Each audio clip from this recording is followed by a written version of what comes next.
최전선을 누비는 119 대원들. 나중에 치료 안 될 정도로. 그런데 지금 이들의 안전이 위협받고 있습니다.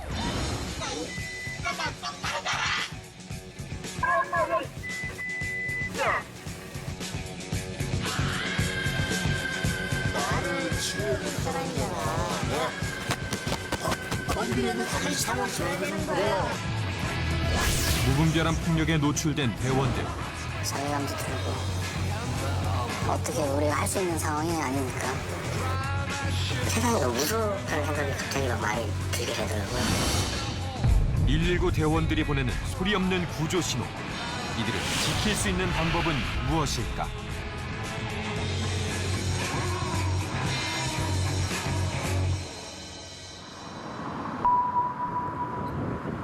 사건이 발생한 것은 지난 4월 한낮의 일이었습니다.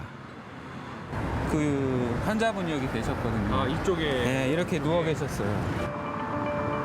차들이 달리는 도로 위 쓰러진 채로 발견됐다는 한 남성. 언제 사고가 날지 모르는 위험천만한 상황이었습니다. 네, 119입니다. 네, 혹시 북산역 앞에 사람 튀었는데 혹시 신고 들어갔나요? 보행자 교통사고예요? 차가 있고요. 사람이 쓰러져 있길래요. 아, 그 앉아있어요? 출동한 구급대원들은 의식이 없던 남자를 구급차로 옮겼습니다. 그런데 저희 구급차 그 운전석에서 그 구급차 내부를 볼 수 있는 모니터가 있거든요. 근데 이제 욕설이 들리고 모니터를 보니까 이제 저희 구급대원을 이제 가격하고 있더라고요. 당시 구급차 내부 CCTV에 담긴 상황입니다. 엄마, 이거 좀 꺼봐. 어? 가만 계세요.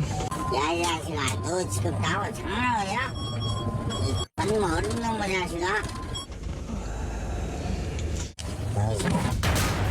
느닷없이 구급대원에게 손찌검을 하는 남자. 아저씨 왜 그래요? 가만히 계세요, 가만히. 아이고, 빨리 또 그만하고 찍는 너. 죽여버리겠다. 저 경찰 부릅니다. 안돼. 네. 또 한번 쳐버릴까 그냥? 진짜 불이 얼른 뭐. 지금 네, 그러고. 카메라 다 찍히고 있거든요. 아이 찍히라고 왜 찍히라고요?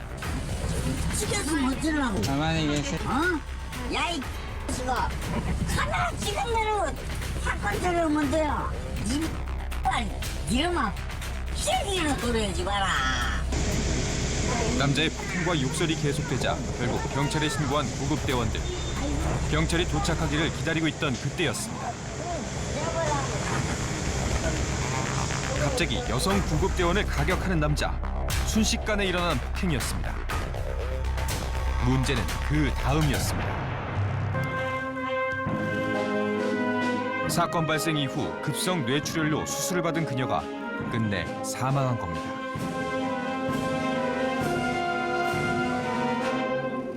두 아이의 어머니이자 한 남자의 아내였던 고 강연희 소방관.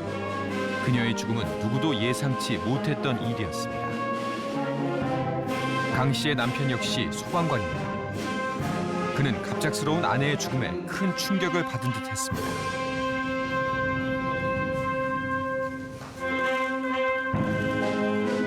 이날 연결식에는 500여 명의 동료 소방관들이 참석해 고인의 마지막 가는 길을 배웅했습니다. 출연식팀에서 왔는데. 강 씨와 함께 일했던 동료들은 그녀를 어떻게 기억하고 있을까?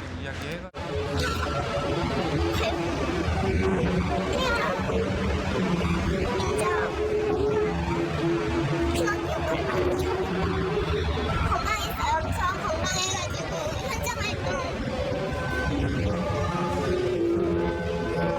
평소 누구보다 건강했다는 고인의 죽음에 동료들은 비통함을 감추지 못했습니다.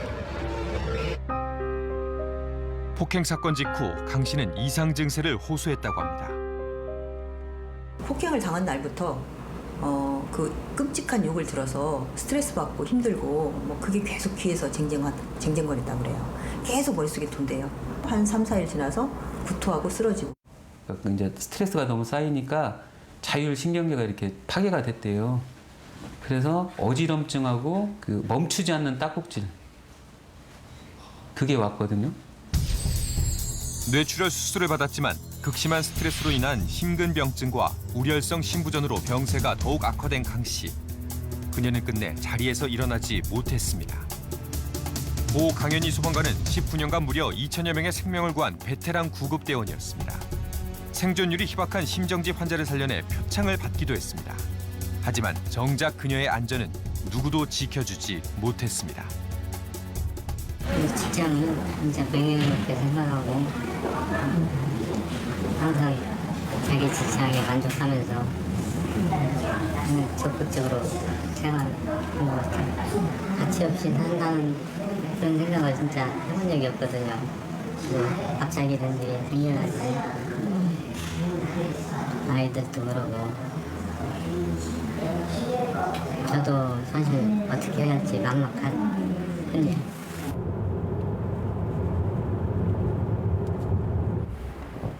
우리는 강 씨를 폭행한 가해자 윤 씨를 만나보기로 했습니다. 계세요?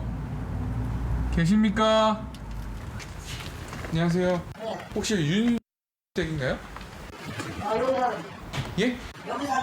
여기 살아요? 현재도 지금 계세요? 윤 씨가 집을 비운 지 오래라는 이웃의 증언. 그는 평소 어떤 생활을 하고 있었을까? 그냥 모든 게 다 복잡하지 뭐. 수천 먹고 집 들고 다니고 파출소를 지집들하게 가능하고 경찰서를 지집들하게 뭐 경찰서 법원에서 막 등기고 등기를 받을 게 없으니까 자동 댕기고 그래요. 이번 사건이 있기 전에도 술에 취해 폭력을 휘두르는 일이 잦았다는 것. 동네에서는 유명한 주폭이라고 했습니다. 그는 지금 어디에 있는 걸까? 인근 주민센터에 찾아가 봤습니다. 안녕하세요. KBS 추정시프트에서 왔는데 혹시 동에서 관리하시는 분 중에 윤 씨라고 혹시 계십니까? 지난번에도 우리 국제농장보다 나와서 얘기하다가 나기도 때 한 적도 있고 제일 심한 게 이제 욕을 그렇게 많이 하니까요. 네, 특히 여직원들도 있는 데서 그분 연락 좀 다 하세요? 방금 전에 왔다 갔는데 아, 방금 왔다 하셨어요? 불과 10여 분 전 지인과 함께 볼일을 보러 왔었다는 겁니다. 그 내용은 마침 그의 지인을 만날 수 있었습니다. 지금은 술을 많이 취했으니까요. 병원 드시면 1시간만 있다가 연락을 드리면 제가 인터뷰 가능하면 해드리겠습니다. 잠깐만 혹시라도 깨 케이스 모르니까 잠깐만 가서 아 그렇게 하지 마시고요. 저 곤란하니까요. 그러시면 내가 뭐 그냥 왔던 게 아니고 이걸 연락을 드릴게요. 와가지고 집을 한번 모시든지. 그는 윤 씨가 대낮부터 술에 만취해 있어 대화가 불가능한 상태라고 했습니다. 실제로 주민센터 주차장에 세워진 지인의 차 안에서 잠든 윤 씨를 발견할 수 있었습니다.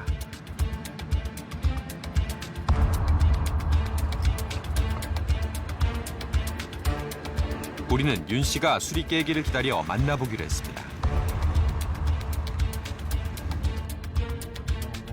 이날 오후 윤 씨로부터 연락이 왔습니다. 담배 이거 어떻게 되면 될까요? 안녕하세요. 약도 많이 하셔가지고. 안녕하세요. 네. 윤 선생님 되세요? 네. 저희가 왜 왔는지 혹시 아시나요? 저는 그때 이제 사고 처리할 때는 몰라요. 기억이 없는데 예. 이제 검찰청에서 오라고 해갖고 군산 검찰청에서 조사를 받으면서 이거 사건을 알았어요. 예. 본인이 강연희 소방관님 폭행하셨던 건 기억이 안 나시고요. 전혀 안 납니다. 당시 만취해 있던 상황이라 기억조차 나지 않는다는 윤 씨. 이 상황에서 그는 내 강 씨의 건강 죽음에 지키는 어떤 게 입장일까? 없어요. 베테랑 소방관이라는데 저 때문에 이렇게 죽은 거 진짜 살기 싫습니다. 나 지금 경찰서 날 거야. 맛있는 데 가서 나를 처벌을 해버리라고 그래야지. 나갈 거야. 자신을 향한 구조의 손길에 폭력으로 응답한 윤 씨. 그 잠깐의 행동이 돌이킬 수 없는 결과를 낳고 말았습니다. 이 사람을 도와서 사람을 살려야 된다라는 그런 다짐으로 가고 있는 구급대원들을 이렇게 때리면 이 구급대원들이 정말 회의를 많이 느껴요. 그냥 어떤 사람이 때리고 어떤 사람이 맞았다가 아니라 정말 이건 구급대원을 망가뜨리는 일이에요. 폭행은.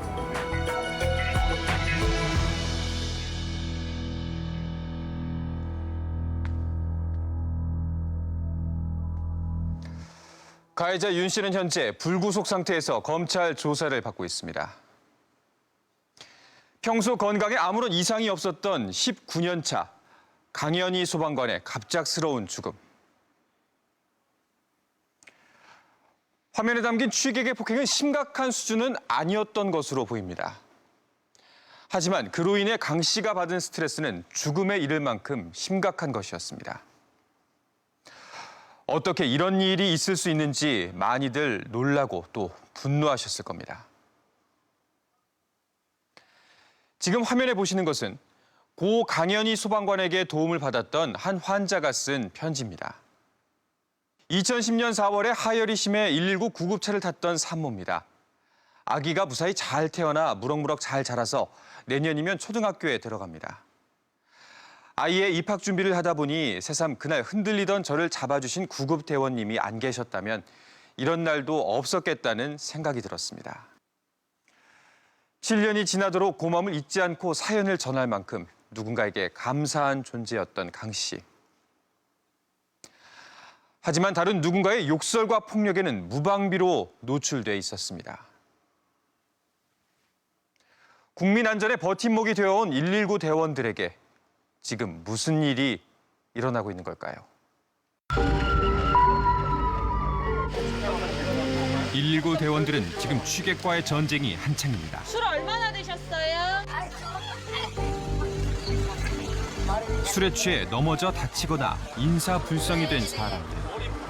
술 얼마나 먹은 거예요? 진짜 혼자서만 3병 정도 마셨어요. 소주로? 네. 그런가 하면 공중 화장실 바닥에 쓰러진 채 발견된 한 여성. 구토로 인해 질식할 수도 있는 위험천만한 상황입니다.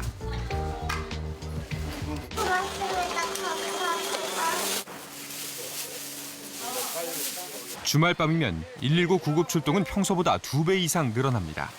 주로 의식을 잃은 취객들 때문입니다. 네, 알겠습니다. 주차장이니까 앉아봐요. 술 드셨어요? 아니 안 먹었어요. 술 안 드셨어요? 네, 안 먹었는데. 네. 강하게 풍기는 술 냄새에도 극구 부인하는 남성. 이를 지켜보던 또 다른 취객이 쓴소리를 건넵니다. 술 한 잔 잡수면 정신을 차려야 돼요. 이 고생이 얼마나 많아요. 우리는 3주간 119 대원들의 출동 현장을 함께했습니다.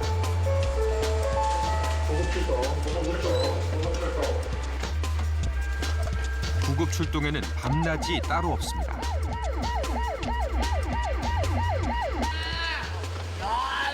누가 신고했어요? 아, 복 신고했어요? 이분? 내 손님이다. 네, 아저씨. 내 손님이다. 혈압 좀 될게, 혈압. 혈압이요. 네. 빨리 죽으라고요. 혈압 좀 될게요. 뭐라? 막무가내로 검사를 거부하는 남성. 아프다는 환자는 없고 취객들의 욕설만 난무합니다. 일단은 아프신데 없는 것 같고 뭐 다른 특이사항 없는 것 같아서 경찰 인계한 뒤에 저희 기소를 합니다.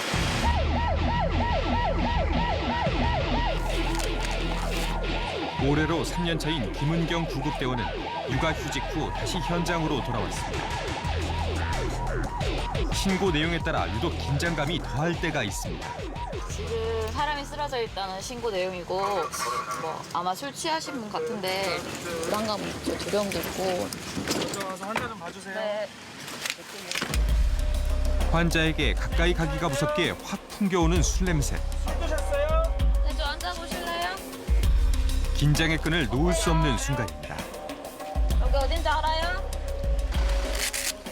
손 조심해요. 아까 이거 던졌어요. 왜 누워 계세요? 아 저도 몰라요. 왜 그래? 에이씨.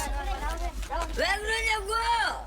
선생님 어디 아프신 데 있는 줄 알고 저희가 봐드린 거예요. 도와드리러 왔어요. 아 왜 그래? 나와 있어요. 나와 있어요. 주먹 날라왔어. 네, 다른 거 이상 없어요. 전혀 얘기를 안 하고. 의자! 머리 피나나 봤어요. 도와주러 넘어지면서 머리를 부딪힌 건 아닌지 확인이 필요하지만 강하게 거부하는 남성. 아빠 비교! 제 부딪힌 적 있어요? 가만히 있으면 돼요. 저희 도와드리러 왔잖아요. 아빠 비교! 도움을 주려다 거꾸로 피해를 입는 경우도 많습니다. 저도 이제 주치자 분에게 그 복부를 그 발로 차인 적이 한 번 있었어요. 그게 트라우마가 좀 남더라고요. 솔직히 주치자분들한테 이렇게 가까이 다가가지 못하겠더라고요. 그런 일이 있고 나서. 이틀에 한 번꼴로 발생하는 구급대원 폭행. 어느 병원 가세요?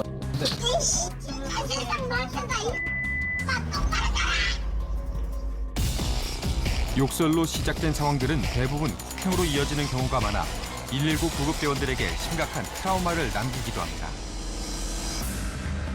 지난 3년간 구급대원 폭행 사건은 입건된 것만 총 564건.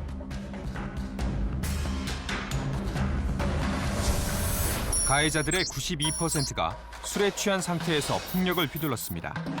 문제는 구급대원들이 폭행을 당해도 대응하기 쉽지 않다는 겁니다. 건드려도 다시 참아줘야 되는 거야. 아니 건드릴게. 아니.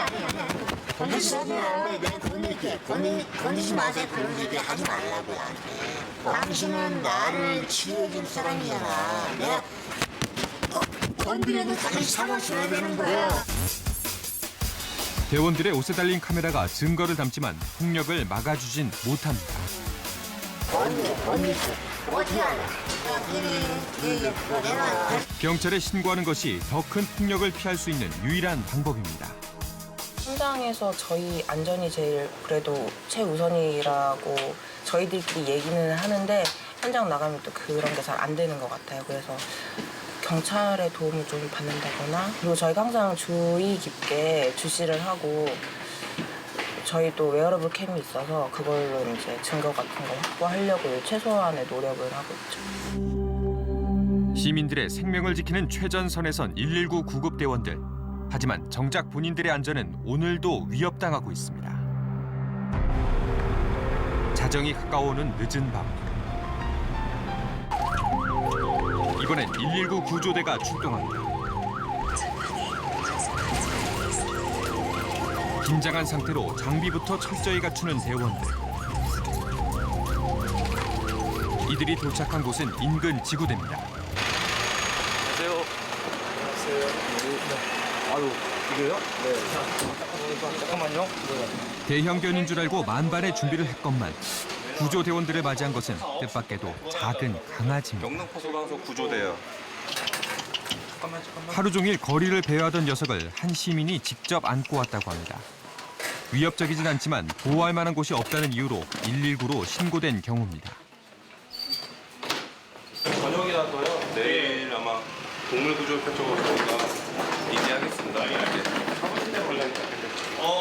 저희 쪽이 아니고 동물구조협회 쪽으로 연락을 주시면은 유기견이나 이런 것들을 이렇게 데리고 갈 수 있으니까요.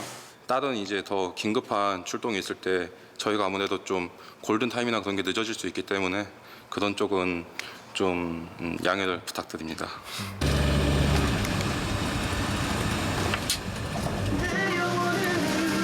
이번에는 며칠째 소식이 끊긴 가족의 생사를 확인해달라는 신고가 접수됐습니다. 가족이 없대요. 가족이 없고 유일한 가족은 아까 그 신고한 사람 작으라고. 혹시 이쪽으로 오고 계시나요? 집안에서는 어떤 인기척도 들리지 않습니다. 혹시 의식을 잃고 쓰러져 있는 것은 아닐까? 때마침 소식을 듣고 건물주가 찾아왔습니다. 문 열어놓나? 문 지금 구조대 오고 있어요. 근데 이제 오면 문을 파손을 해야 돼요. 누가 체크해주세요. 함부로 문을 열어줄 수 없다는 건물주. 그럼 열어주시면 돼요. 문을 부순다는 구급대의 말에 마지못해 문을 열어줍니다. 지금 빨리 오셔야 돼요. 문제방 완료. 샅샅이 집안을 훑어보지만 다행히 위험에 처한 사람은 없었습니다.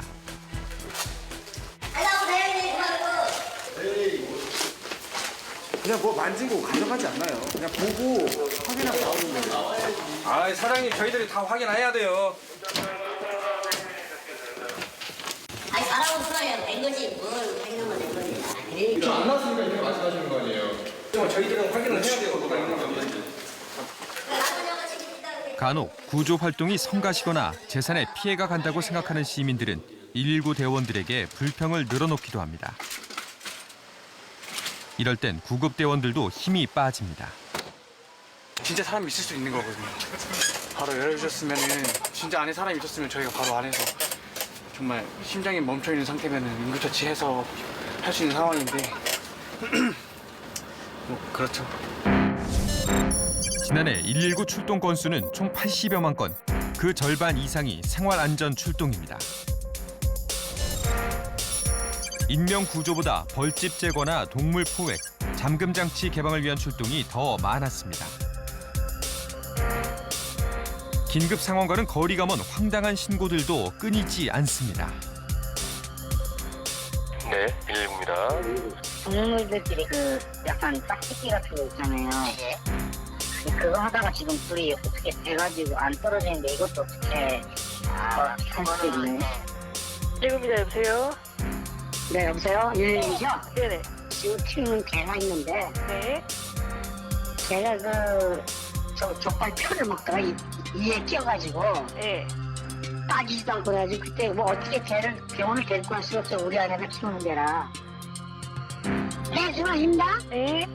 네 다름이 아니라요. 아니 화장실에 그 핸드폰이 빠뜨렸거든요. 소방으로 119는 인명구조만 출동하지 핸드폰 구조하지는 출동하지 않는다고요. 대원들의 시간을 허비하게 만드는 경우는 또 있습니다. 긴급한 신고를 받고 출동했는데 정작 신고자와 연락이 닿지 않는 경우입니다. 신고자가 폭행 피해를 입었다는 장소는 유흥가의 한 노래방. 여기 안에 계시는 분 있으세요? 혹시 지금 신고가 계속 들어오는데. 다시 신고자에게 연락을 시도해봅니다.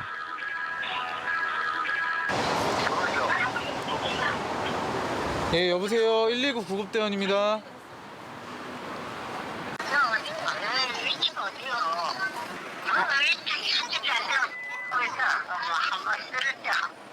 그 옆에 계신 분 한번 통화 가능할까요? 전화 끊으시네. 끊으셨어요? 위치 추적에 나섰지만 신고자를 찾기가 쉽지 않습니다. 하지만 안전을 확인하기 전까진 철수할 수도 없습니다.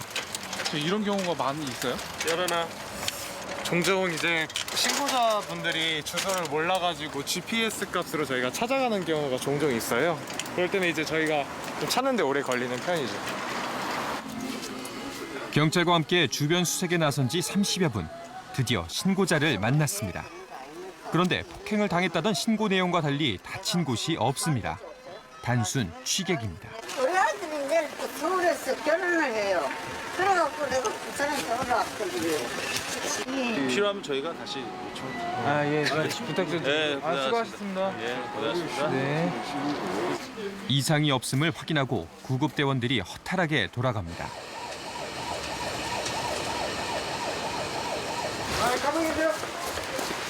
길거리에서 넘어져 머리를 부딪혔다는 신고가 접수됐습니다. 그런데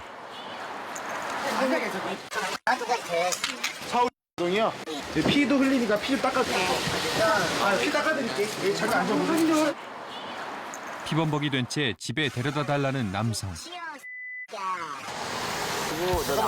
제 도와줘요. 머리를 다친 경우엔 뇌진탕의 위험이 있어 정밀 검사가 필요합니다. 설득 끝에 인근 병원으로 이송하기로 했습니다. 하지만 이송을 거부하는 경우도 적지 않습니다.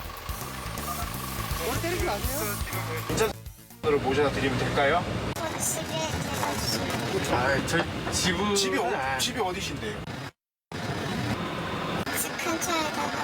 집에 근처는 못 가요.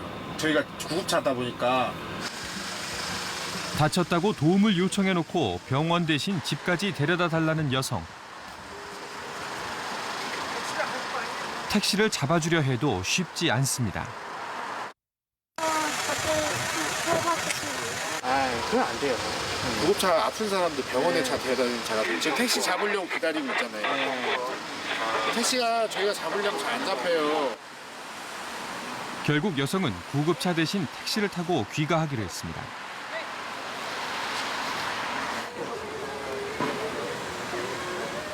늦은 시각 어렵게 택시가 잡혔습니다. 무사히 집으로 귀가하는가 싶더니 택시가 다시 멈춰섭니다. 왜 내리세요, 왜? 저 이따가 네. 들어갈게요. 거기다 들어가신다고요? 들어가셔야죠. 만약에 저기 되면 연락드릴게요. 예, 들어가세요. 네. 이렇듯 119 구급차를 다른 목적으로 부르는 시민들이 적지 않습니다.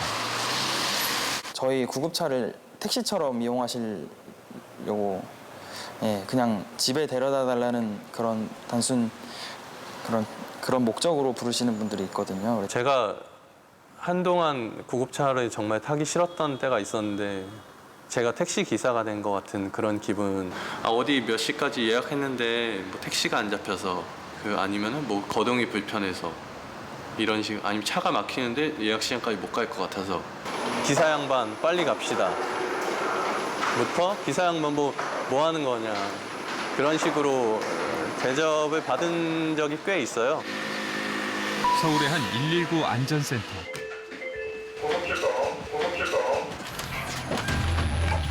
긴급 상황입니다. 심정지 환자를 도와달라는 신고. 골든타임은 단 4분. 구급대원들의 마음이 타들어가는 순간입니다. 심정지 환자의 경우 단 1초라도 빨리 도착하기 위해 구급차 2대가 출동합니다. 그런데 유현 시간이 언제인지 몰라요. 몰라요? 네. 엎어지처럼 그냥 발견했다고 치고 얼굴에 조금 여기 뭐? 구급대원들이 도착했을 땐 이미 환자의 의식이 없는 상태. 사장님이 저기다 머리를 박고서 쓰러져 계신 거예요. 이분이 여기 사장님이에요? 네네네네네. 하나 이렇게 되게 소리 들으시더라고요. 앉아가지고 여기? 아니, 엎어지셔가지고. 지속적인 심폐소생술에도 환자의 맥박과 호흡은 좀처럼 돌아오지 않습니다. 지금 움직일게요. 응급 환자의 신락 같은 생명줄을 이어가기 위해 피마르는 사투를 벌이는 구급대원들. 어디로 가요? 신촌이요.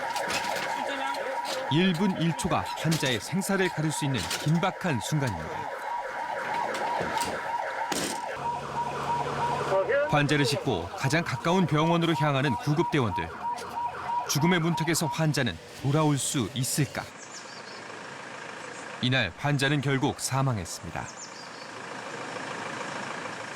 구급대원들에겐 아무리 반복해도 익숙해지지 않는 순간입니다. 뭐 노인분들 중에 고독사 하셔가지고 좀 한참 뒤에 이제 발견해서 많이 부패된 시신이나 뭐 그런 것들도 많이 보고요.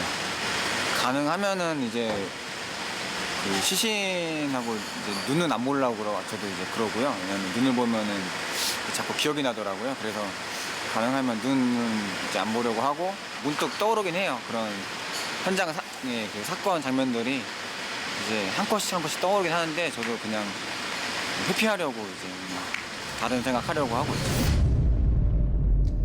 취재 도중 우리가 접한 일부 시민들의 모습은 가히 충격적이었습니다.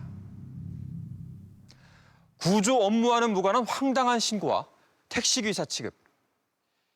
심지어 자신을 도와주러 온 손길에 대해 다짜고짜 욕설과 폭력을 휘두르는 모습은 하나같이 할 말을 잃게끔 만들었습니다. 그렇다면 소방 공무원들은 가장 심하게 스트레스를 언제 받을까요? 한 연구 결과에 따르면 생명의 위협을 느끼거나 부상의 두려움이 있을 때, 처참한 시신을 목격하고 수습해야 할 때, 그리고 동료의 부상 또는 사망을 경험할 때로 나타났습니다. 소방관이라는 업무 특성상 이런 스트레스에 반복적이고 지속적으로 노출되다 보면 아무리 건강한 사람이라도 버티기 쉽지 않을 겁니다. 그리고 때로는 돌이키기 힘든 결과로 이어지기도 합니다. 죽음과 가장 가까이 맞닿아 있는 119 대원들. 12년 차 소방관 정희성 씨는 지우려 해도 지울 수 없는 기억들에 시달려왔습니다. 뭐 교통사고 같은 데 나가면은 이제 뭐 발 같은 게 잘려 있다거나 뭐 이제 신체가 이제 절단된 그런 경우죠. 뭐 뼈가 튀어나온다거나 뭐 그런 장면도 보게 되고 목을 매셔서 많이 돌아가시니까 그런 장면 많이 보게 되고. 많게는 하루에 25건의 구급 현장에 출동을 해야 했던 정 씨. 연달아 마주하는 처참한 사고 현장은 서서히 그를 변화시켰습니다. 운전하다가도 가다가 이제 기억이 나서 막 제가 세워놓고 가서 막 울면서 운전할 때도 있고, 예. 그럴 때가 많아요. 굉장히 그럴 때도 많고 불안하고 잠을 못 자고 뭐 그런 것도 있고요. 잠을 못 자고 뭐 여러 가지 좀 연쇄적으로 반응이 좀 왔던 것 같아요. 거기서 좀 이제 정 씨의 이상 증세는 극심한 감정 변화로 나타났습니다. 너무 친절하고 고맙다 그러면서 병원에 보면은 이제 구급차가 되는 자리가 있는데 그 구급차 되는 자리에 주차들을 하세요. 어느 순간 그걸 보면서 참지를 못하겠더라고요. 그래서 응급실 들어가서 제가 막 화를 내고 있더라고요. 아 누가 구급차 자리에 자꾸 차를 대시는 거예요? 다 하고서 아니 빨리 나가 차 빼세요. 막 이렇게 화를 내고 있는데 제가 들어와서 다시 생각해보니까 내가 아까 왜 화를 냈지? 그러면서 조금 약간 이제 나 좀 이상해졌다 이 생각이 좀 드는 거예요. 외상 후 스트레스 장애였습니다. 상태는 예상보다 심각했습니다. 이런 고통스러운 것들만 막 많이 보다 보니까 세상이 너무 무섭다는 생각이 갑자기 막 많이 들게 되더라고요. 그래서 그냥 인생을 좀 빨리 끝냈으면 좋겠다.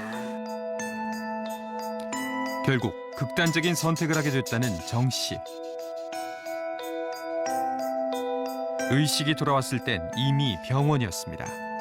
이후 그는 첫 번째 휴직을 했습니다. 다행히 약물 치료와 상담 치료를 꾸준히 병행하면서 정 씨의 외상 후 스트레스 장애는 조금씩 호전됐습니다. 1년 뒤에는 복직도 할 수 있었습니다. 현장으로 돌아와 다시 일한 지 5년.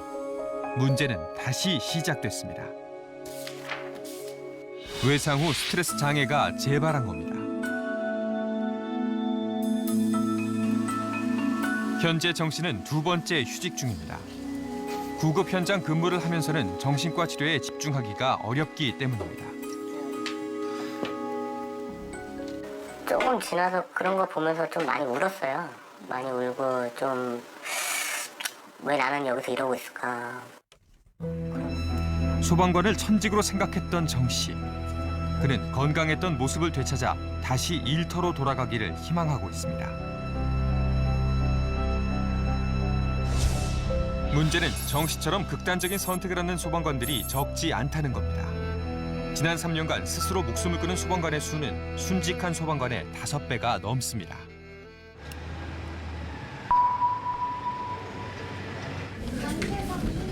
서울의 한 종합병원에서 진료를 기다리고 있는 남성. 28년 차 소방관 이선우 씨입니다. 그는 벌써 3년째 병원 치료를 위해 지방에서 서울까지 먼 길을 오가고 있습니다. 환자분이시죠? 예. 요즘에 좀 어떻게 지내세요? 주간에는 근무를 해야 되기 때문에 약을 좀 자제를 하고 이제 저녁에 잘 때만 좀 잘 자려고 노력을 많이 해가지고 그 약을 그런 방법으로 제가 먹고 있습니다. 처방대로 다 먹을 수는 없어요. 근무를 해야 돼. 현재 그는 팔다리의 통증과 수면 장애 등 복합적인 증상으로 치료를 받고 있습니다. 증상으로 볼 때는 일단 중증 질환이라고 할 수가 있고요. 외상 후 스트레스 장애 혹은 그 외상 후 통증 증후군이 복합적으로 영향을 줘서 실제적으로 어떤 구조적인 이상보다는 조금 더 증상이 훨씬 더 심해질 수 있는데 많이 영향을 줬다고 봐야 될 것 같습니다. 이선우 씨는 2011년도에 소방서에서 실시한 외상 후 스트레스 장애 설문에서 치료가 필요한 고위험군으로 분류된 관리 대상자였습니다. 그런데 현재는 처방약 없이는 일상생활이 불가능할 만큼 외상 후 스트레스 장애가 심해졌다고 합니다.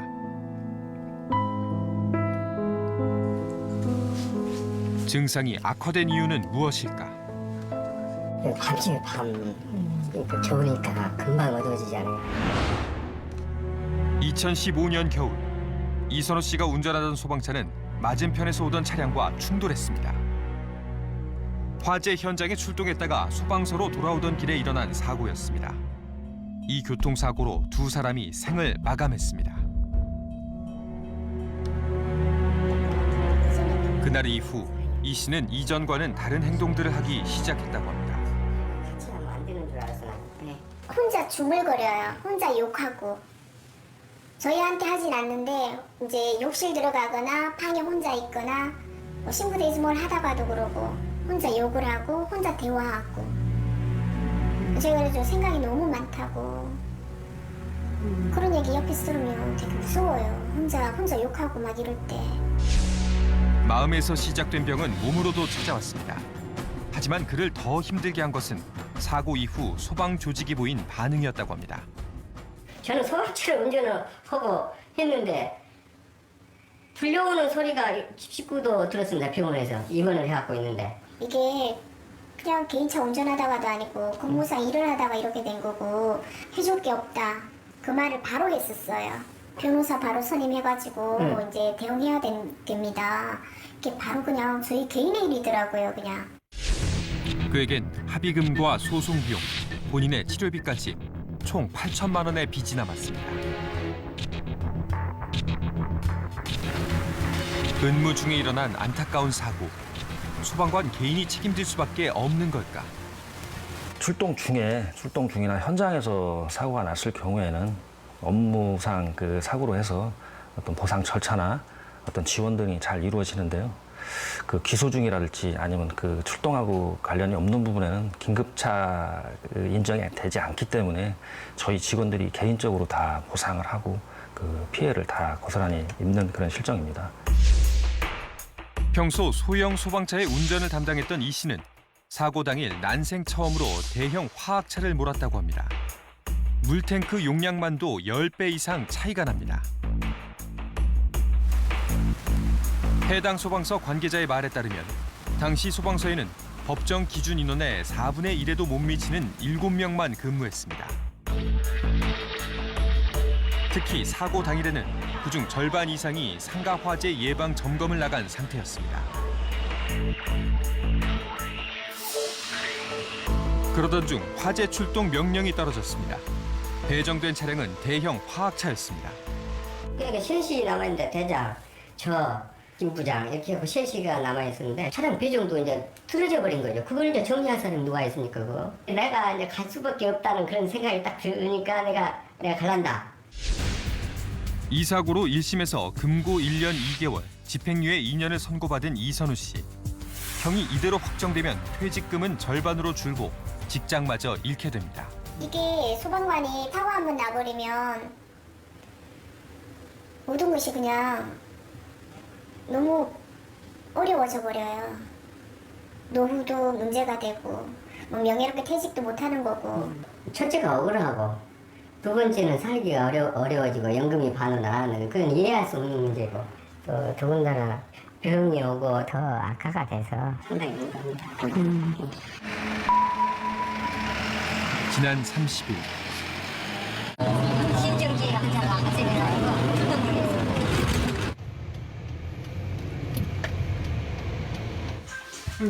다시 만난 이 씨는 여전히 현장에서 근무 중이었습니다. 소방관으로 반평생을 살아온 그는 이제 정년 퇴임을 1년 앞두고 있습니다.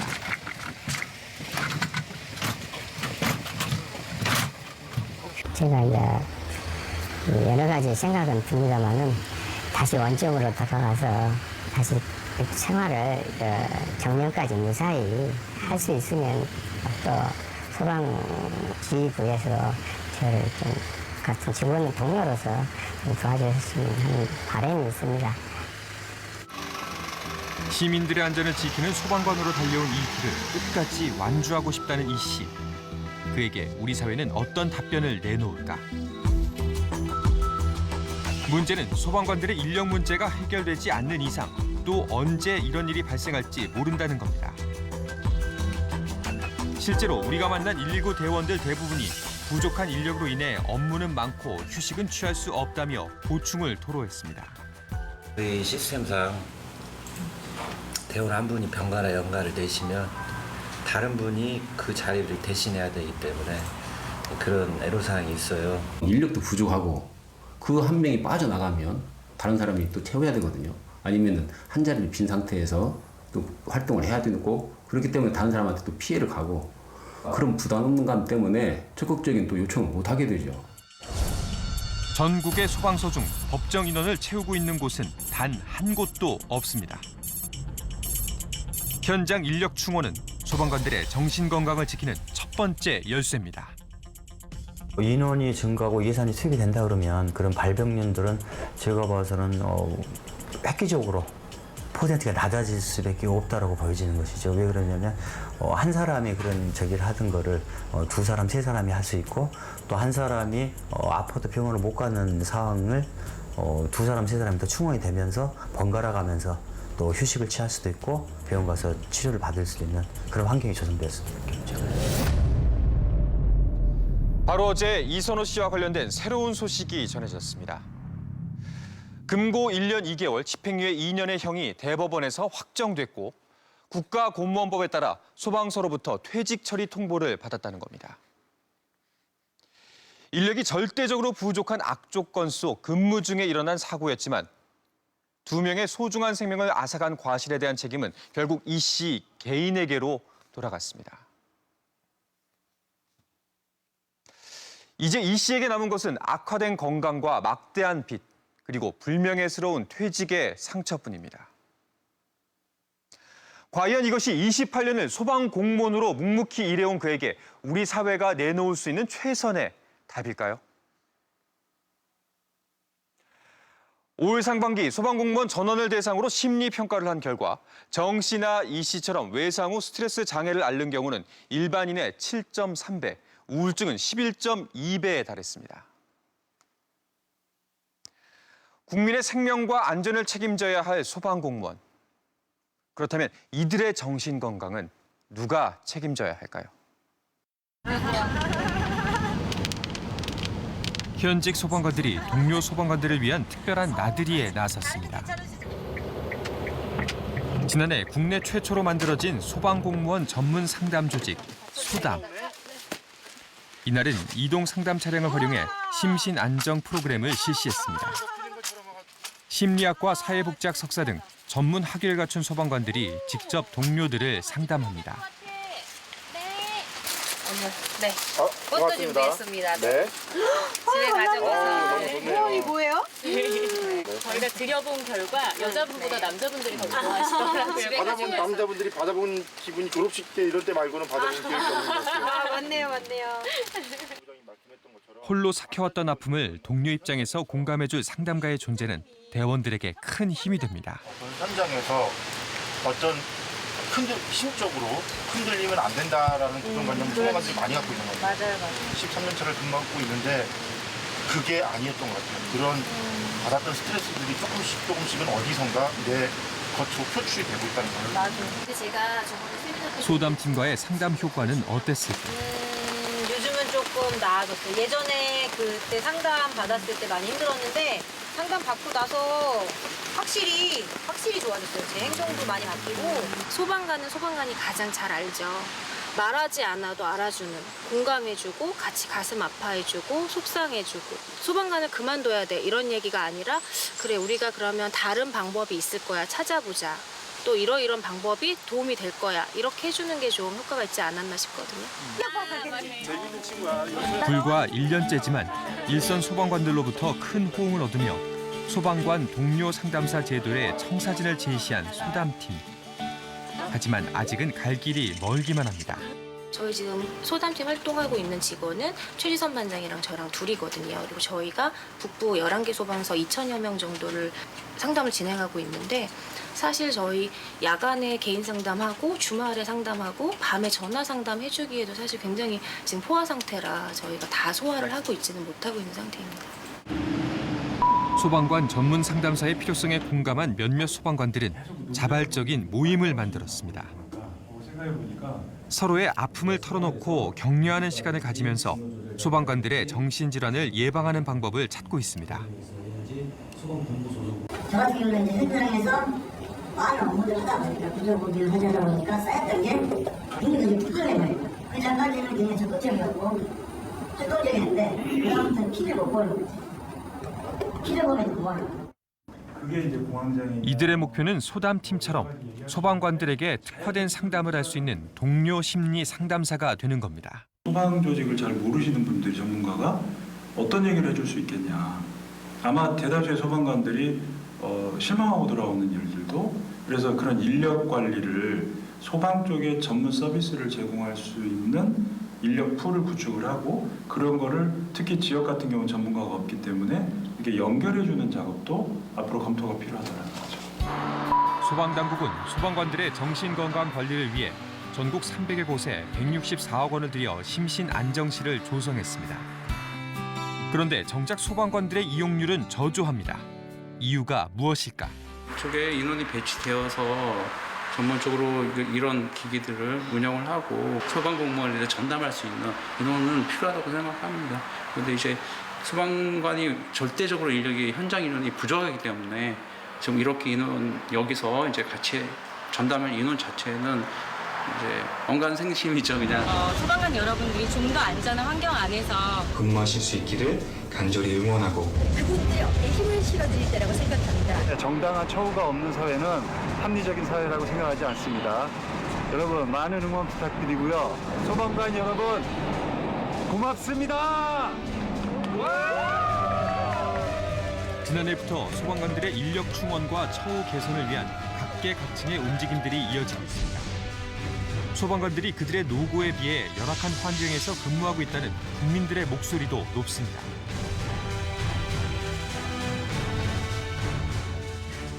지금 계속해서 이제 PTSD 관련해서 이제 도출이 되고 문제성에 대한 것도 심각하다는 것을 이제 정부도 인식을 하고 있는 부분이고 그 부분을 전문 센터 또는 이제 전문가들을 영입을 해서 치료를 받고 상담을 받고 그렇게 가는 게 아마 맞을 것 같습니다. 지난해 11월 문재인 대통령은 소방관들을 위한 복합치유센터 설립을 추진하겠다고 밝혔습니다. 신체적, 정신적 피해를 예방하고 치유할 수 있는 복합치유센터의 설립을 차질 없이 추진하겠습니다.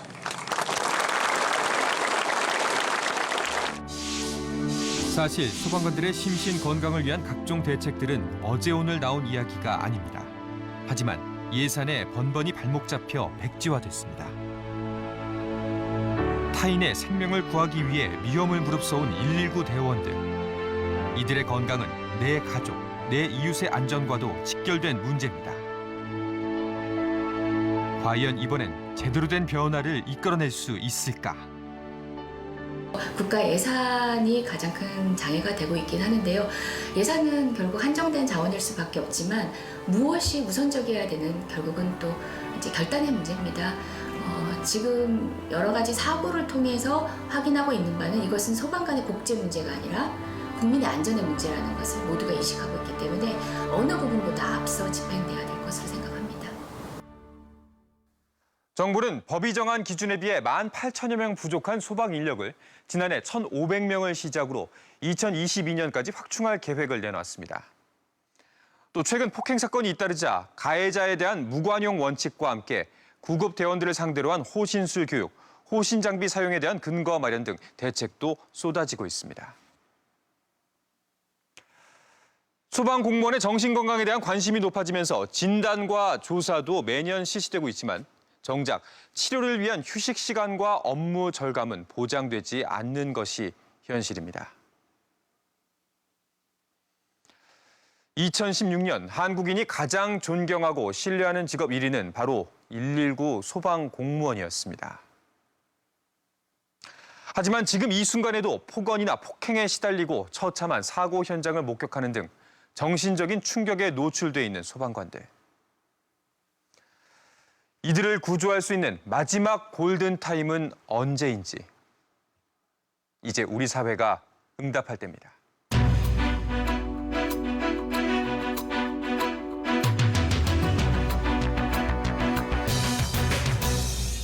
엄마 냄새가 너무 심해서 머리 아파요. 힘들으니까 엄마 나 죽고 싶고 살고 싶지가 않다. 우리는 발암물질로 위협받는 환경에서 살고 있습니다. 아이들은 호흡량이 어른보다 2배래요. 그것이 바로 나가지지 않고 토착이 된대요.